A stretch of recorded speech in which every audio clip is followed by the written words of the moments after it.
Age 34 years. అతను land అమ్మాడు, 60 లక్షలు వచ్చింది. సో మంచి ఒక బెస్ట్ ఇన్వెస్ట్ చేయాలి అంటే ఫ్యూచర్ లో కూడా. తనకి 3 goals ఉన్నాయి. ఏంటి అని అంటే పిల్లల స్టడీ అవ్వాలి, మ్యారేజ్ అవ్వాలి, రిటైర్డ్ అయిన తర్వాత కూడా లైఫ్ అనేది మంచిగా ఉండాలి అంటే పీస్ఫుల్ గా. ఓకే, నాకేం టెన్షన్స్ ఉండొద్దు అనేసి. సో అంత మంచి లైఫ్ ఉండాలి అని అంటే ఎలా ఇన్వెస్ట్ చేస్తే బెటర్ అంటారు? గ్రేట్, గుడ్ క్వశ్చన్ మా. సో ఇక్కడ తన పిల్లలు ఎంతమంది ఉన్నారు? సో 2 members ఉన్నారు, girl and boy. So girl కి ఏమో 3 years అండ్ అబ్బాయికి వచ్చేసి 1 year. 1 year. ఓకే. సో తనకి ఇప్పుడు 2 options ఉంటాయి. ఫస్ట్ ఆప్షన్ ప్రతి ఒక్కరు గైడ్ చేసేది చెప్పేది మనకు తెలిసింది, ఇంకో ప్రాపర్టీ కొనడం. వచ్చిన డబ్బులు వేస్ట్ అవ్వకుండా ఇంకో ప్రాపర్టీ కొనడము. సిటీలో ఇప్పుడు 60 లక్షలు పెడితే నాకు తెలిసి ఒక 100 square yards కూడా రాదు హైదరాబాద్ సిటీలో. Still we take it as ఒక 200 square yards కొనొచ్చు, లేదంటే 2 BHK ఫ్లాట్ ఒకటి కొనొచ్చు. అదొక option. The second and best option as a financial adviser మేము చెప్పేది ఏంటంటే, ఈ 60 లక్షల్ని లంసమ్ ఇన్వెస్ట్మెంట్ చేయండి. ఠీకే. ఆయన ఫస్ట్ గోల్ ఏంటిది? పిల్లల హైయర్ ఎడ్యుకేషన్. సో ఫస్ట్ పాప ఏజ్ 3 years అన్నారు. సో తనకు ఇంకా 15 years టైం ఉంటుంది to use the higher education, graduation కి, పోస్ట్ గ్రాడ్యుయేషన్ కి రిక్వైర్మెంట్. సో ఈ 60 లక్షల ఇన్వెస్ట్మెంట్ కాస్త పాప 18 years వచ్చే వరకు ఇది ఆల్మోస్ట్ 2.2 CR అవుతుంది. సో 2.8 CR వరకు అవుతుంది, దాదాపు 3 CR వరకు అవుతుంది అనమాట. ఓకే, ఈ 3 CR లో నుంచి ఒక 1 CR పాపకు యూజ్ చేసిన ఫస్ట్ పాప ఎడ్యుకేషన్ అయిపోతుంది. ఇంకా బ్యాలెన్స్ 2 CR అలాగే కంటిన్యూ అయింది అనుకో. సో బాబుది హైయర్ ఎడ్యుకేషన్ వస్తుంది.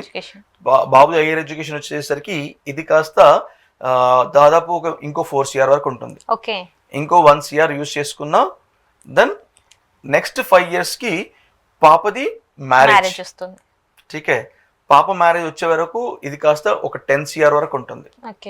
ఆ 10 CRలకి వెళ్ళి ఒక 2 CR 3 CR పాప మ్యారేజ్ కి యూజ్ చేసినా కానివ్వండి, ఇంకా బ్యాలెన్స్ ఒక 6 to 7 CR ఉంటుంది. ఆ 6 to 7 CR అప్పటికి ఈ ఫాదర్ ఏజ్ వచ్చేసి ఇప్పుడు ఏదైతే 34 ఉన్నారో he'll be around 55 to 60 years age లో ఉంటారు. ఆఫ్టర్ ఫుల్ఫిల్లింగ్ పిల్లల ఫస్ట్ పాప higher education, second Babu higher education and పాప మ్యారేజ్ తర్వాత. సో తన రిటైర్మెంట్ తర్వాత నెలకు ఆయన 4 లక్షల రూపాయలు తీసుకున్నా కానీ హ్యాపీగా రిటైర్మెంట్ లైఫ్ అనేది ఫుల్ఫిల్ అవుతుంది. అదే మనకు ల్యాండ్ తీసుకుంటే ఇబ్బంది ఏంటంటే, ఆ ఏజ్లో ఫస్ట్ ఆఫ్ ఆల్ మనం అమ్మడానికి వెళ్ళినప్పుడు కొనే బయ్యర్ కూడా దొరకాలి, స్మూత్గా ప్రాసెస్ జరగాలి, కరెక్ట్, డబ్బులు టైంకి రావాలి, రిజిస్ట్రేషన్కి వెళ్ళే ఓపిక ఉండాలి, హెల్త్ సపోర్ట్ చేయాలి. ఠీకే. సో ఇవన్నీ ఛాలెంజెస్ ఉంటాయి. ల్యాండ్ కరెక్ట్ కాదనేసి అనట్లేదు, బట్ అక్కడ ఉన్న ఛాలెంజెస్ కూడా మనం చూసుకోవాలి. అదే ఇక్కడ మనకు వచ్చేసి లిక్విడిటీ ఉంటుంది అనమాట. అంటే మనకి ఎప్పుడు కావాలంటే అప్పుడు జస్ట్ క్లిక్ అవే మన యాప్కి వెళ్ళేసి రిడమ్షన్ చేస్తే 3 working days లోపల మన అకౌంట్కి డబ్బులు వచ్చేస్తాయి. ఎవరిని అడిగే పని లేదు, ఎవరి గురించి వెయిట్ చేసే పని లేదు. So that is the difference between having a physical property and liquid property. So at the end నేను చెప్పాల్సింది ఏంటంటే, ఎస్ మీరు ఎక్కడ ఇన్వెస్ట్ చేసినా మంచిదే, కాకపోతే మీకు లిక్విడిటీ ఉందా లేదా చెక్ చేసుకోండి. After crossing certain age we need to depend on someone. అది అంత ఈజీగా ఉండదు కాబట్టి, so if you are having 1 property don't go for another property. దానికంటే బెస్ట్ ఏంటంటే లిక్విడ్ ప్రాపర్టీలో పెట్టుకోవడము, ఆన్లైన్ మనీలో పెట్టుకోవడము. If you want buy you can buy digital gold also, same అలాగే పెడుతుంది. సో అక్కడ నుంచి మీరు తీసుకోవడం చాలా ఈజీగా ఉంటుంది మీకు. సార్ నాకు ఒక డౌట్ ఉంది. చాలా మంది రిటైర్డ్ అయిన తర్వాత సమ్ ఆఫ్ అమౌంట్ వస్తుంది, సో దాన్ని ఇన్వెస్ట్ చేస్తూ ఉంటారు. అంటే లైక్ ఎలా అంటే ఒక 1 lakh ఇన్వెస్ట్ అంటే బ్యాంక్ లో పెట్టినా కానీ సో మనకి మంత్లీ ఇంట్రెస్ట్ వస్తుంది కాబట్టి సో మనం హ్యాపీగా లైఫ్ ని లీడ్ చేయొచ్చు అనుకుంటారు. బట్ కాకపోతే చాలా పెద్ద అమౌంట్ వచ్చింది సార్, సో అది ఎక్కడ ఇన్వెస్ట్ చేద్దామన్నా భయం అవుతుంది. ల్యాండ్ తీసుకుందామంటే ఏం జరుగుతుందో ఎవరికి తెలియదు. సో ఇప్పుడున్న ప్రజెంట్ సిచ్యువేషన్ వచ్చి ఇది గవర్నమెంట్ ల్యాండ్ అని కూడా అంటున్నారు. చాలా మందికి రిజిస్ట్రేషన్ అయిన తర్వాత కూడా ఈ ల్యాండ్ గవర్నమెంట్ అని అంటున్నారు. బట్ ల్యాండ్ కాకుండా ఇన్వెస్ట్ కాకుండా ఇంకేదన్నా ఫర్దర్ గా ఉందా? ఇన్వెస్ట్ లోనే బెస్ట్ ఇన్వెస్ట్ ఏదైనా చేయొచ్చా? Good question. సో దీంట్లో ఏంటంటే ఇంతకు ముందు మనకు ఉన్న ఆప్షన్స్ చాలా లిమిటెడ్ ఆప్షన్స్. ఒకటి ఐదర్ మీరు అన్నట్టుగా ఫిక్స్డ్ డిపాజిట్స్, ఎఫ్డిలో ఉంటుంది అమౌంట్, లేదంటే పోస్ట్ ఆఫీస్. అంతే జనాలు వేరే ఆప్షన్ చూసేవాళ్ళు కాదు, పెట్టేవాళ్ళు కాదు.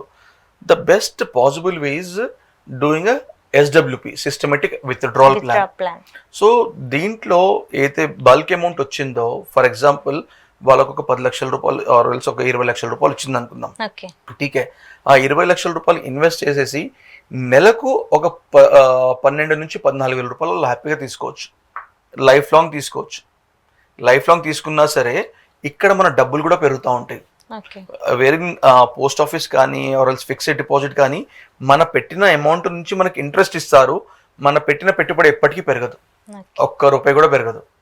ఇక్కడ మనం అమౌంట్ తీసుకున్న తర్వాత కూడా మన అయితే ఇన్వెస్టెడ్ వాల్యూ ఉందో అది పెరుగుతూ ఉంటుంది గ్రాడ్యువల్లీ. సరే, ఇప్పుడు మా తాతగారు ఉన్నారు, ఒక ల్యాండ్ అమ్మేసి నాకు ఒక అమౌంట్ ఇచ్చారు.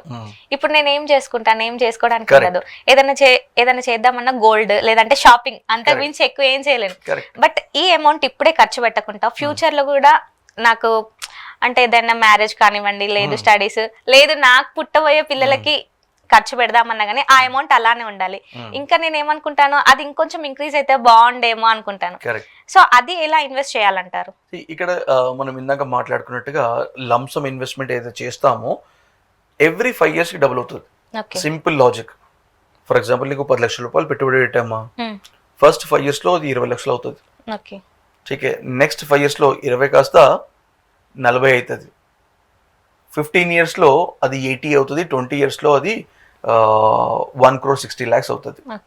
So that is the best possible way of investment అనమాట. ఇప్పుడు ఉన్న మార్కెట్ సిచ్యుయేషన్ ప్రకారం ఏంటంటే we'll not even suggest full amount ఒకటే దాంట్లో పెట్టేసి వదిలేయండి అని చెప్పము. దాన్ని సిస్టమేటిక్ ట్రాన్స్ఫర్ ప్లాన్లో పెట్టుకోమంటాము. ఎందుకంటే మార్కెట్ చాలా వోలటైల్ ఉందన్నమాట, చాలా కరెక్షన్ అవుతుంది. ఎప్పుడు ఎలా ఉంటుందో తెలియట్లేదు. మొన్న మండేలో చాలా పడిపోయింది, నిన్న చాలా రికవర్ అయింది, మళ్ళీ కూడా ఇవాళ కూడా సేమ్ పరిస్థితి నడుస్తూ ఉంది అనమాట.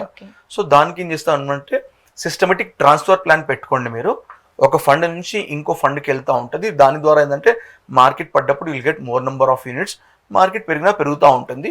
ఇక్కడ ఇన్వెస్టెడ్ వాల్యూ అయితే మీరు చేశారో ఈ ఫండ్లో అది కూడా మీకు ఒక 8 to 10% పెరుగుతూ ఉంటుంది అనమాట, వితౌట్ ఎనీ రిస్క్.